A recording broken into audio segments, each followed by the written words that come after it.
All right, Mr. Everything here, and we are starting number 1 of the bus study. We are going to get into this because now I have to do my bus license study, which covers it covers B, C, D, E, and F.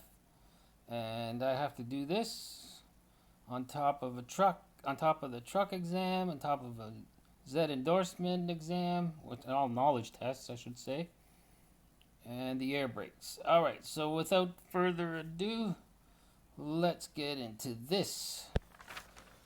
All right, so inspections must be done in a 24-hour window every time a bus is driven by anyone. There are two types of defects to be found when you are looking at your bus. The two types are major defects and minor defects. You can drive a bus with minor defects, but you don't want them to become major defects because major defects are a take out of service situation and you must have the repairs fixed when you find a major defect. All defects must be reported to the operations people, the operator, and noted on the inspection sheet as well. Vehicles cannot be driven at all if they have a major defect. I'm sure in this race here, there's going to be some major defects happening. Anyway, drivers must carry the report schedule and the most recent inspection on them in the bus at all times. Electronic reports and schedules are also allowed. Schedule 2 inspections are allowed. And they are not Schedule 2 inspections are not for school buses. All right.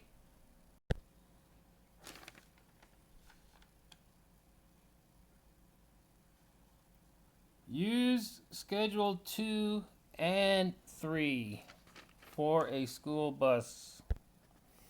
I'm sorry, but I'm just reading what they're saying in the book. I don't understand. They should have said Schedule 2 must be accompanied by a Schedule 3 when inspecting a bus. Anyway, I'm sorry about that. They do this all the time.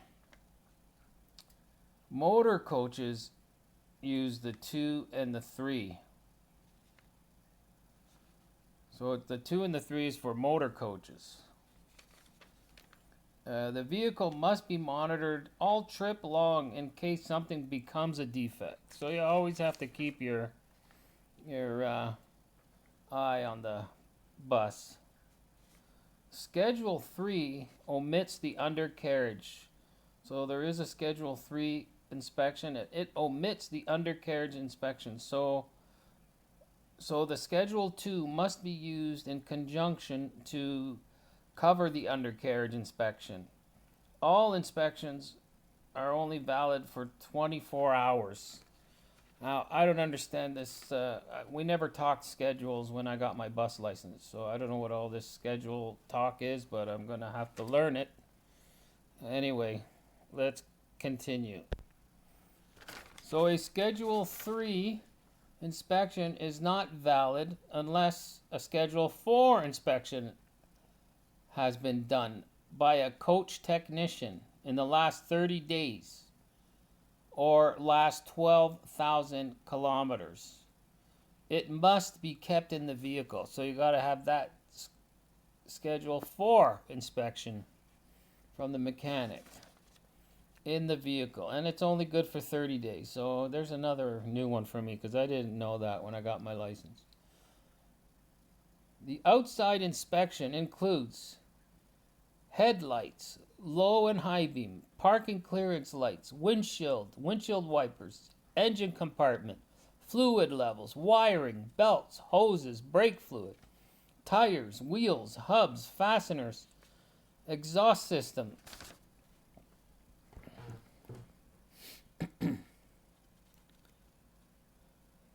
fuel system, stop, tail light, stop light, brake lights, hazard lights, emergency exits, emergency door, condition of the frame and body. I think I said fuel system, fuel cap, look for leaks. Coupling devices must be in good shape. Cargo securement, dangerous goods. If you're driving with dangerous goods, must be secure and properly labeled. Suspension must be checked. Why is this with the buses? I don't know. Air brake inspection, if applicable. The push rod travel. See, they mix and match. I don't know why. And then they mix A drivers with D drivers. And there's stuff that the D driver just does not have to know. Or a bus driver about A. And we don't need to know anything about trailers. But I don't know. It was all in the air. It was all there in the air brake book. So I read it all. As you can see with my videos. Alright, so let's continue on. Push rod travel, that's air brakes. See, they just throw it in there. I guess some buses have air brakes, so you would have to know that, I guess.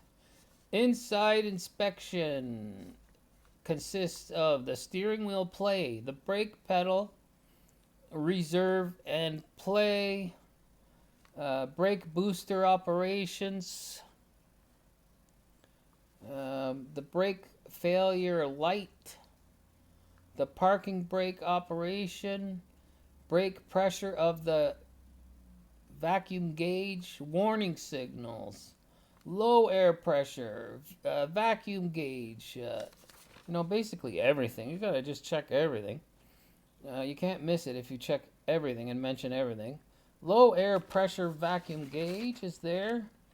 Turn signals and your hazard signals. And the switch and the pilot. You got to check your interior lights. You got to check your windshield washer and wipers.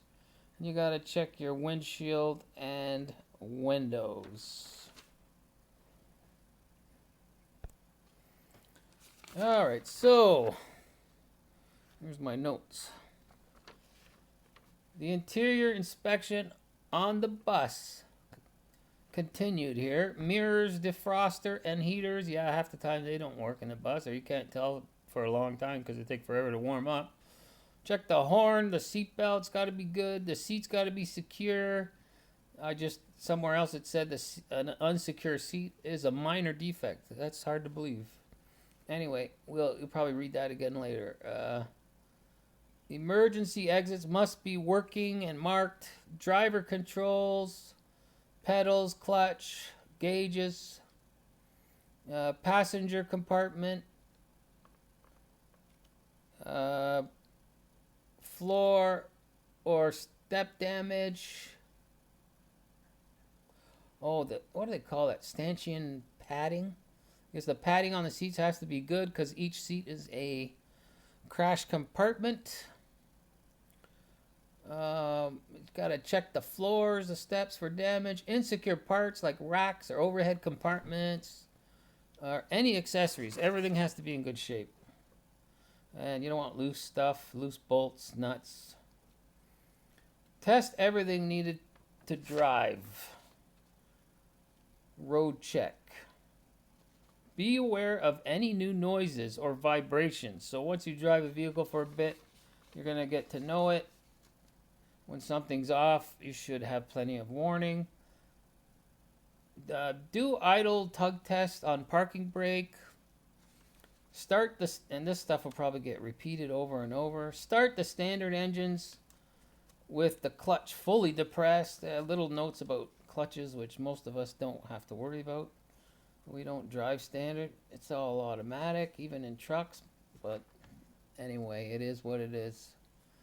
Tires and wheels must be in good shape.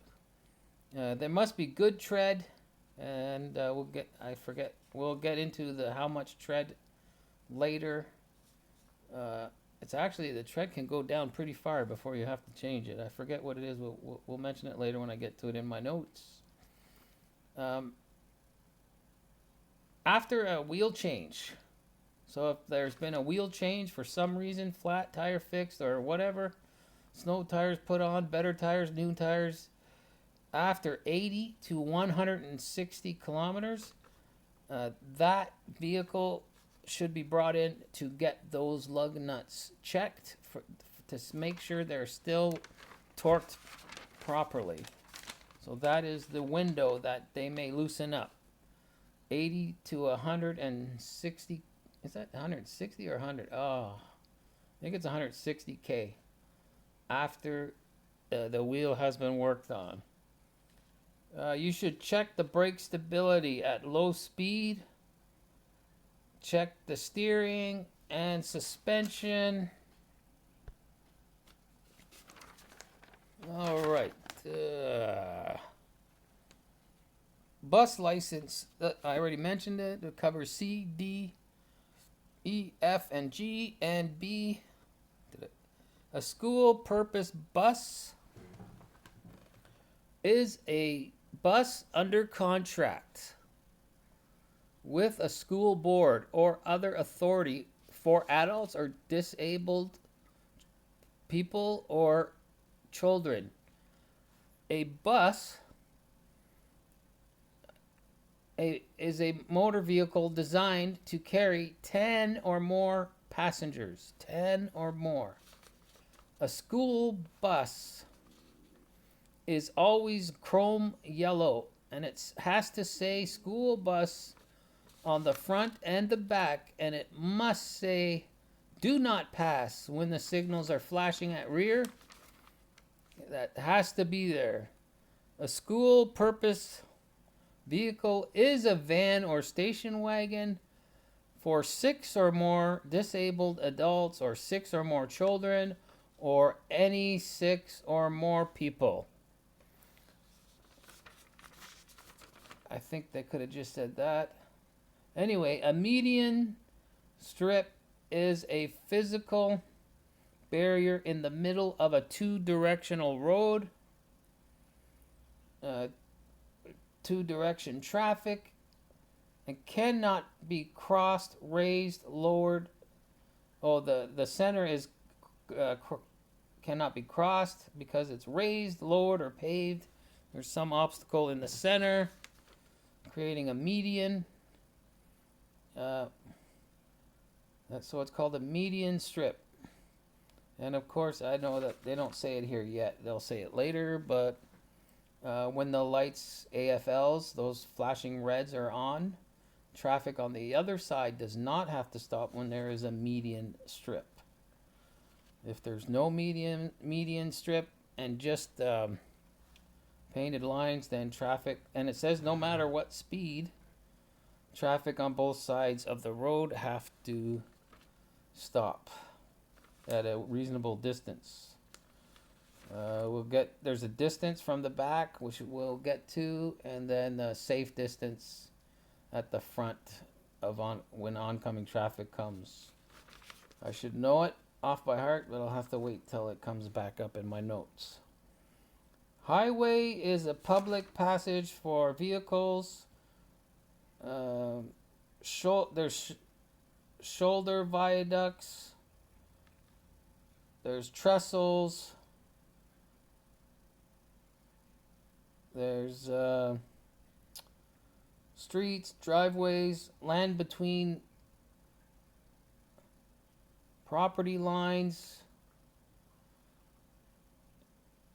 Okay, let me start again. A highway is a public passage for vehicles.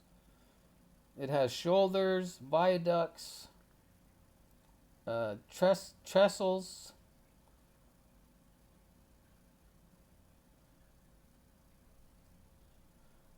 streets, driveways, land between the property lines. A roadway, I don't know what I'm trying to write there. A roadway is for traffic, not the shoulder. The roadway only refers to one roadway at a time. Anyway, I'm only doing these videos to help me study, so if you're listening to it, great. If it can help you, double check everything I say. But this is mainly for my own purposes. All right, so let's continue. Buses, B and E.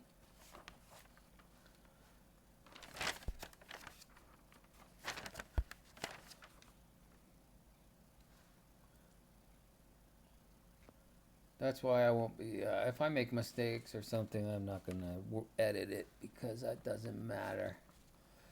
20. Okay, for a B and E license, you must be 21 years old or older. You must pass a medical exam. You must have a valid G license or higher. School bus driver improvement course certificate is a must before you can pick up children and drive the bus regularly. It's valid for 5 years. So, and if you work for somebody, they'll take care of all that stuff for you. They will do the training and make sure you know your stuff. Knowledge of bus equipment, and you must have knowledge of bus equipment and passenger safety. You must pass an MTO exam with a certificate of competence. You must pass the vision test. So you're okay if you need glasses, but you'll have to pass the test with your glasses on. You must pass the knowledge test. You must pass the road test. You cannot have more than 6 demerit points if you're going for your bus license, your B. You cannot have had any suspension in the last 12 months. You cannot be convicted of a 50-kilometer over speed limit or careless driving, or if you cannot have had any convictions of racing or leaving an accident scene, any criminal offense with a vehicle, basically. Or if you flee the police, yeah, you're done. No criminal record for the last 5 years.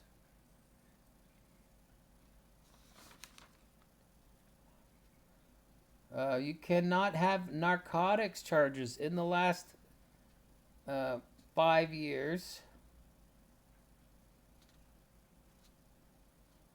No charges of sexual or moral convictions in the last 5 years.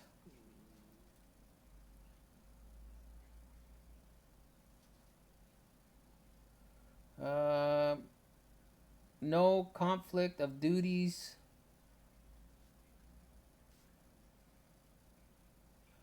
Any offense not allowing custody of children, you cannot get custody of children. You cannot get your B license or E. Where are we here? A B or E license cannot hold 8 or more demerit points. So if you get 8 demerit points, your license is suspended. And I think you drop down to a G if I'm correct. Better check that. Okay, now let's get back to the check. Check all your outside lights, your body condition of the vehicle, exits, stickers, fuel leaks, gas cap, suspension, drive test, inspection sticker. Yeah, I'm sorry. I don't know. The book goes all over the place, and my notes just follow what the book does. All right? I made notes after reading the official Ontario bus handbook. All the handbooks are online for free, and or you can buy them, but they're not cheap. I do have the bus one. I did buy that one, but the rest I'm using the online version at the official site, the MTO site. All right, buses, the 6th page.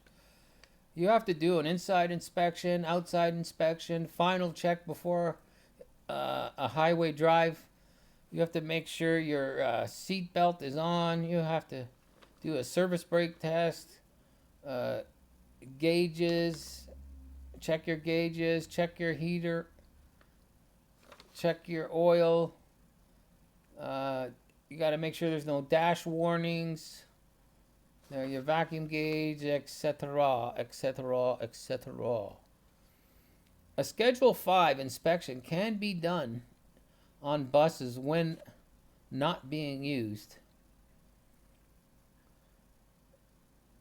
as a school purpose trip. Let me double check that. A Schedule 5 inspection can be done on buses when not being used as a school purpose trip. Always be aware of the working condition of the bus. That's the road check. Take any suspension problem changes. If you notice a change in your suspension, leaning, bumping, rocking, anything, take it seriously. While driving, always check your mirrors and anticipate your surroundings. So it should be regularly seeing who's around you, how many vehicles, what's going down, stuff like that. All right. Allow extra space while driving, especially when you're turning, because you got the off track of the rear wheels. Avoid using multi-lanes. I know they're saying for you to avoid it, but sometimes it's nice when there's no one around to take extra space, but they're not suggesting that. They're suggesting to always drive, always avoid taking extra space if you don't need it. And I guess that makes for a good habit. If you're used to always taking the extra space, then when you're squeezed, you might not be too well have good practice on it. So it is better, I guess. Anyway, avoid the back wheels over curbs. That's the off track. Proceed out further before turning off of narrow roads. So yeah, you'll have to go further out into the road you're turning on, but if you don't have to, they don't want you to do that. But if you do have to, you just got to watch for the traffic coming the other way. And yeah, always keep an eye on the right side when you're doing right turns too, because you never know if somebody is trying to sneak up alongside you, not realizing what you're doing. All right, we're coming up to 23 minutes. This is my 7th page. And I will do I'll start into part 2 after this page.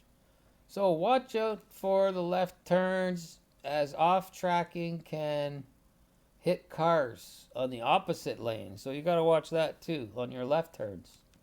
You got the traffic tight to the line. You're doing a left turn. If it's too tight, your off-track can hit the car if there's cars there, or if there's an island or street lights. Yeah, you got to watch that. You got to get well over around those turns and allow for your off track of the rear wheels. And always be aware of tail swings, especially on school buses, because the wheels are not all the way at the back of the bus. There will be a tail swing. So when you do a turn, the back end of the bus will swing out further, and that is where a lot of people get into trouble. Many accidents. Many. All right, so always avoid backing up. That's where a lot of accidents happen. But if you have to back up, make sure you have the backup alarm works. Make sure you honk the horn twice. Always shut off any electronic devices. Open your window or some windows so you can hear outside. Turn on your four-way flashers. They actually suggest to going out, putting the bus in park. That's the parking brake, because buses don't have park, they just have neutral. And going out and with the bus secured, going out and checking where you're going to be backing into to make sure that you are going to be backing into, you're not going to be backing into something you didn't see, that you have room. And you back straight up whenever possible. Straight is best, it's the safest. You can readjust if necessary. Backing along driver's side left into a spot is called an alley dock. Now that's also an alley dock if you're backing from the passenger side, but if you can avoid that, it's easier to do an alley dock backing up with the driver's side along the on your left. Offset parking can be offset from the driver's side or passenger side as well. It's always, you always have better view though when you're doing these backups from the driver's side. When backing, it is best to have a guide, so you're better off to have a person. A lot of school bus companies don't even want you to back up at all unless you have somebody watching out for you, a spotter. When backing, it is best to have that spotter, and then even with hydraulics brakes, you still need to inspect the brake function. So I don't know why that's jumped in there all of a sudden. Went back to brakes. So we'll end this part 1 with that. This is the bus knowledge test, preparing for the bus knowledge exam. And there is stuff mixed in with trucks here, but you do have to know some truck information too, so that'll be next. So this is part 1 completed, and we'll have bus 2 in a minute. All right, Mr. Everything here, continuing on with the bus knowledge MTO official handbook.